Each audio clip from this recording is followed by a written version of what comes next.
it was very, well, it was very sobering. It was very sobering, you know, and the best way that I can describe it is that, you know,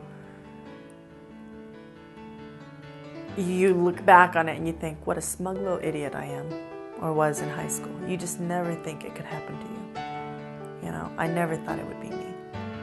And here I was, a single mom. I never even planned to be a mom, let alone a single mom, and on welfare. And it's, you know, it's pretty depressing. It's very difficult when you feel you're alone and without any support. And I mean, when I came back to Ames, I was homeless. One day I felt like there is no place even to sleep at night. And I went to the shelter. It wasn't even no room for me, for my kids at that day. So it was a very, very, very sad story that I went through. But I feel good right now because I felt like, hey, I'm strong and I can help myself. Maybe if I wasn't in the organization, I wouldn't feel as good about living here as I do. But because of the organization, then it makes me feel like home, you know, like I got a family, you know, I feel more part of the community, I guess. It's motivated me to, you know, be more assertive and aggressive, you know, in a positive way. We started in 1996, May 18th, 1996, the community leadership team had its first meeting, and today is May 18th, 2006. So we're in celebration mode, and Numois put together a beautiful collage of just archival pictures and things about Beyond Welfare and the community leadership team. All right, well, you know how we start out our staff meetings, everybody. Lois Schmidt is a co-founder of Beyond Welfare, an organization that began when a group of 8 women, some who were former welfare recipients and others who were still on welfare, began meeting on a weekly basis to talk about welfare reform and what that really meant. People in poverty and on welfare and other systems of human service delivery don't have a lot of choice. Those relationships are mandated by certain eligibility requirements and compliance measures and outcomes that are defined from people outside of the people experiencing the problem. You know, the features of Beyond Welfare, the CAR program, which addresses transportation barriers, the relationships, the issues that we do advocacy around, such as childcare and affordable housing and livable wages. Those were all issues that way back in our beginnings we identified, and we also did focus groups with other people on welfare to say, what do you need to be okay and to have not only to get off welfare, but to be safely out of poverty. And then as we grew as an organization, we came to define poverty as money, friends, and meaning, a lack of any of those things. A lack of money, a lack of relationships, and a lack of meaning all contribute to poverty. Beyond Welfare's goals of ending poverty seem lofty, but the organization and its members believe that by facilitating relationships and providing concrete supports to low-income individuals and families, that those goals can be reached.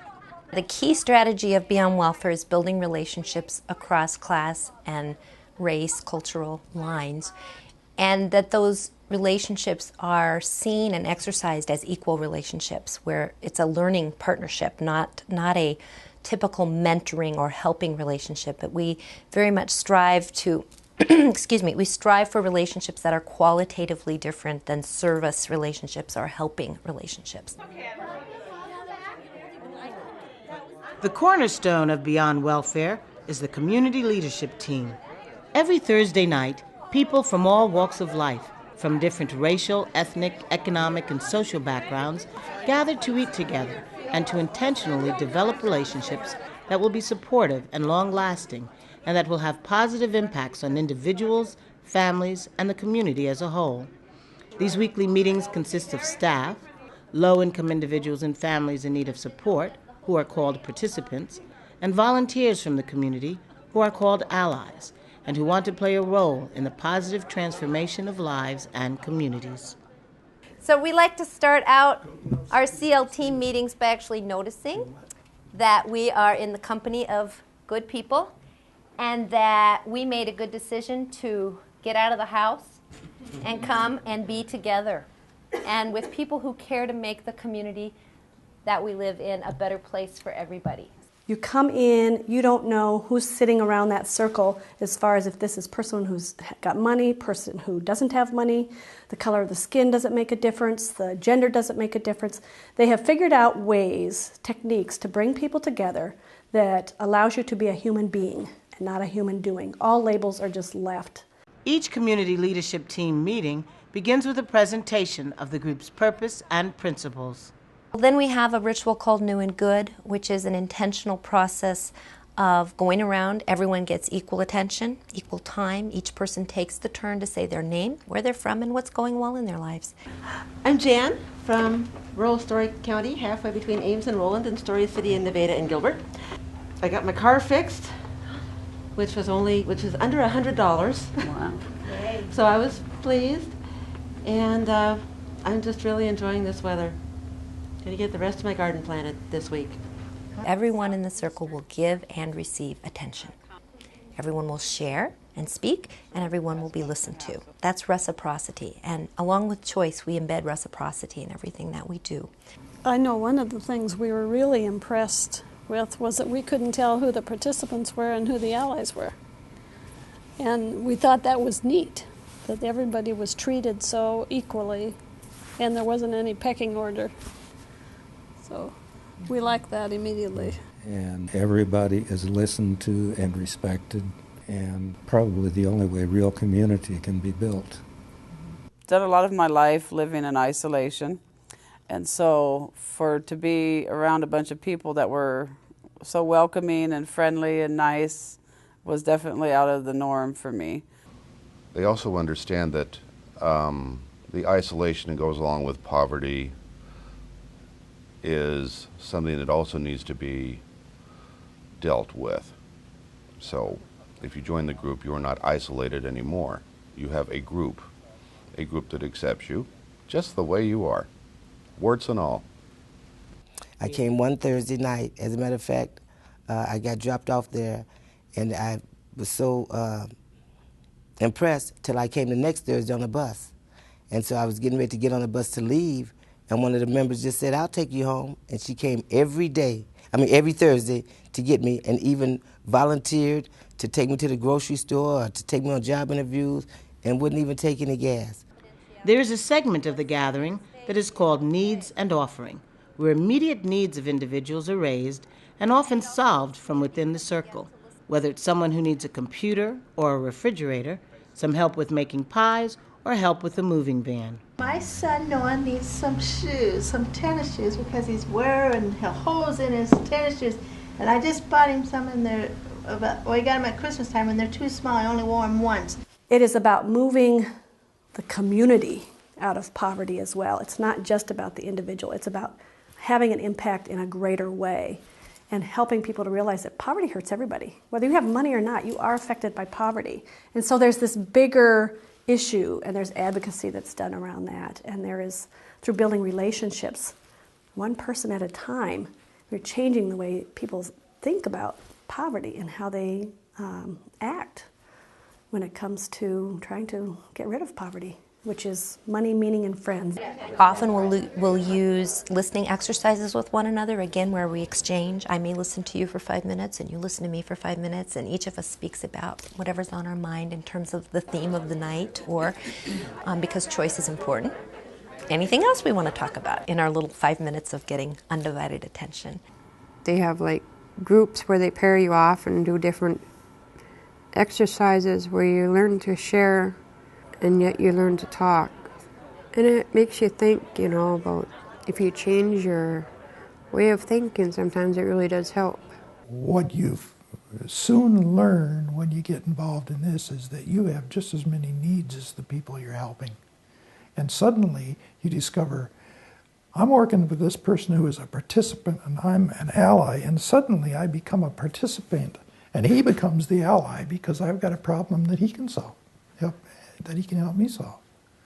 So it's a kind of a trade-off that really takes place But you both have to be able to accept each other on that level. One reason that we pull together circles of support, as we've talked about, but I want us to notice that it's actually happening here, is to expand Jan's network of associational life and to expand her social networks and her potential career path networks and all that kind of things. Well, the circle of support is just a smaller group of people that's mainly just focused on you and your goals and what you want to do, and they help you reach your goals. They encourage you and, remind you this is what you set, and I think a lot of us need that sometimes, especially when we get caught up in work and everything. So they help you just remind you of what your goals are, help you set goals, and they're just an all-around support system for you. Well, my big dream is around my creativity, finding ways to use my creativity to earn part of my living.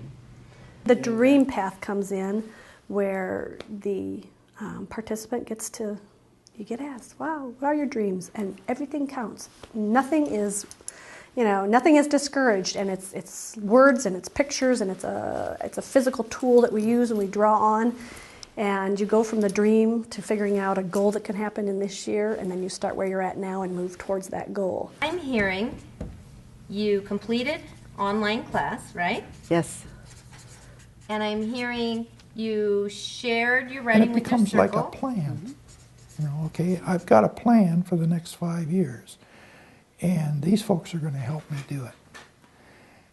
We do that with our own kids, We do that with our friends. We do that in our own communities. But when you've lived in isolation for as long as some of these folks have, they don't know any other way to do it.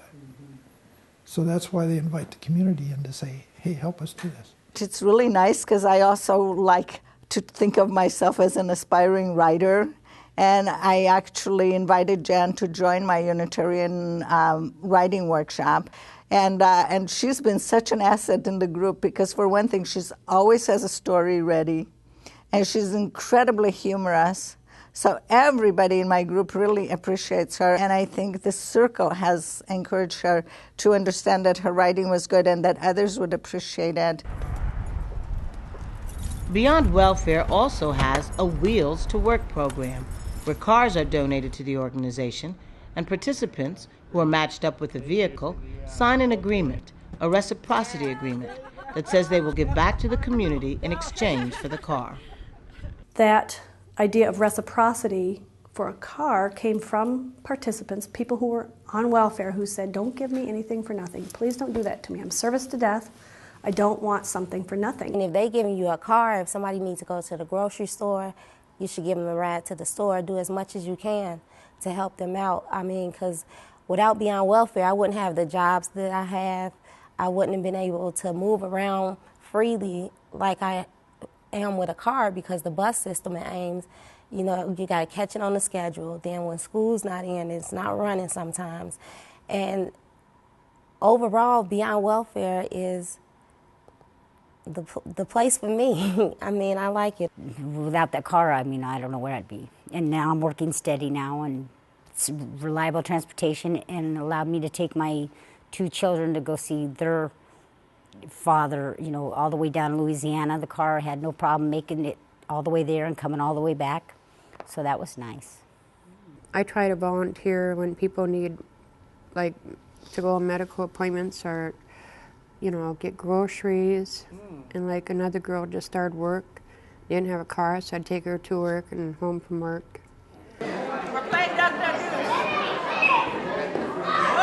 April Larson also received a car from Wheels to Work, which allowed her to volunteer more and to become more active in advocating for child care.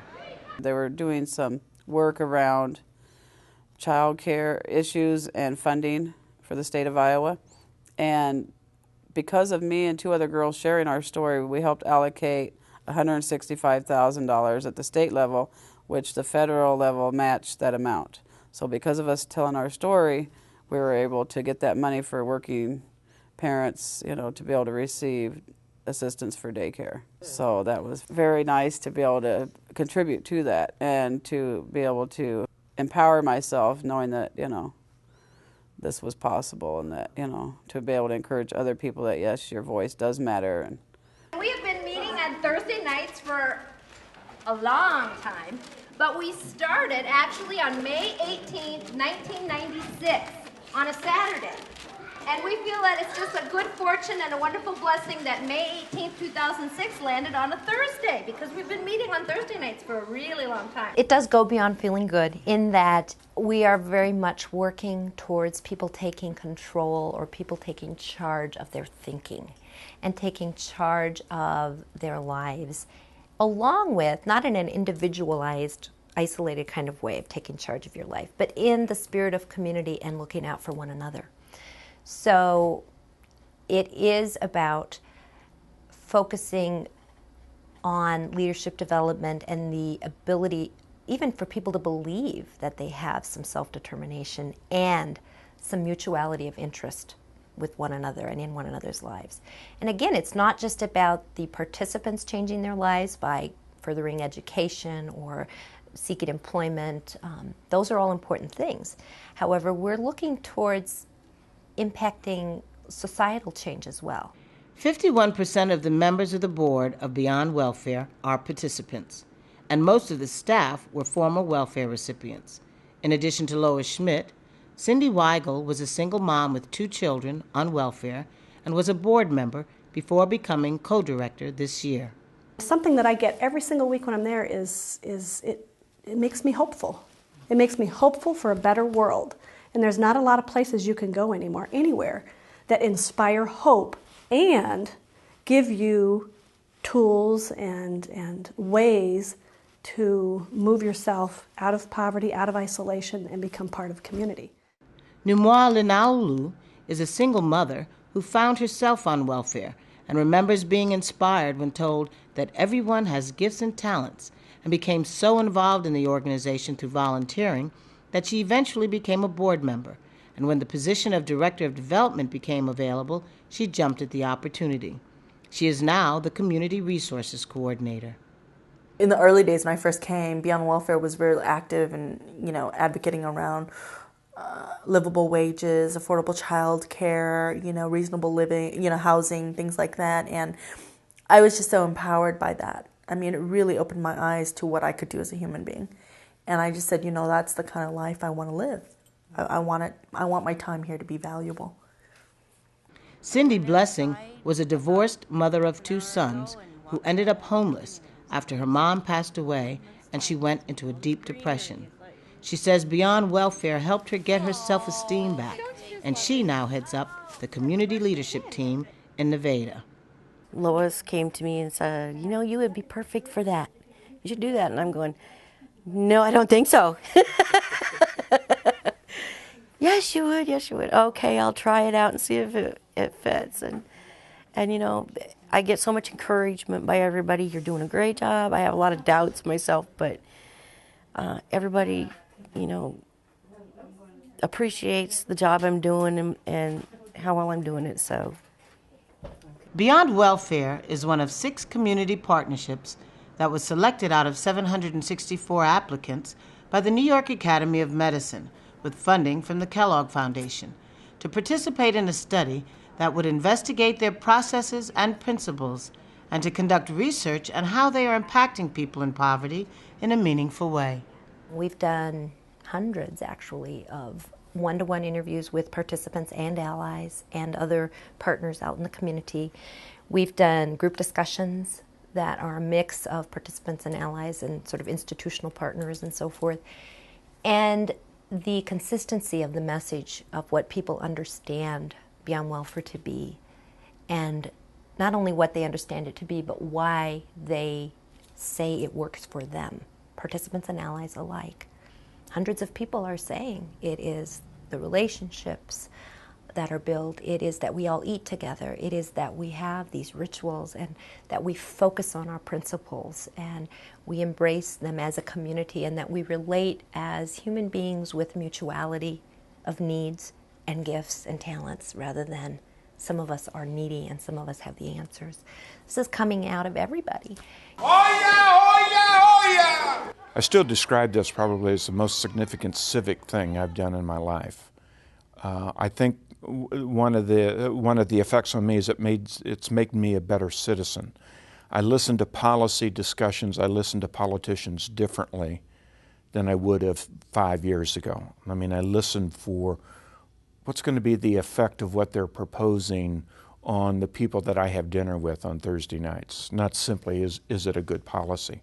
And they make me feel great about myself, and I really have confidence that in the future I'm going to be a good person here in the United States, and I'm going to do something for myself or for my kids. In the past, the way that I would help would be to write a check for an organization. And here it's definitely being involved in the lives of the people, which probably I am learning more than I'm actually giving. I think I am learning about people's lives who are struggling with poverty, learning that a lot of the things that we value are the same. There's probably more things that are the same than different. Since I started Beyond Welfare, I feel comfortable with my life. I have enough friends. I'm making enough where I'm satisfied. I don't need anything, you know. And I found out I have a meaning. I have a lot of talents that I recognize that I have just by Beyond Welfare, you know, pushing me and letting me know you can do this, and it showed how much potential I have. I can't even really put it into words on how much it's helped change my life and my children's lives and give them, you know, a better future as far as having a better role model. And the relationships that I built with these people in the community that I may not have ever met before from this meeting has just been astronomical. So even if I could just get my foot in the door and advance from there, I'm satisfied. It motivates you. It makes you feel like you're somebody and you can do things. It really makes you feel good that you can make it, and then you feel free to talk to them. It don't go anywhere. It's right there in that circle, and just everybody is just warm and loving and helpful, and it's a good thing. There are all kinds of ways that you could add to a community that is inclusive and a process where those who are actually experiencing the problem, poverty, disabilities, substance abuse, incarceration, cross the line, that those are the folks whose voice is leading the process. As long as people understand the values basis of reciprocity and wanting to create environments of respect and equality and mutuality and so forth, and come and learn the practices of how do you embed those values in a system or in a community or in a group, we think then it's up to the local communities to figure out how they sort of implement those processes around whatever local concern they have.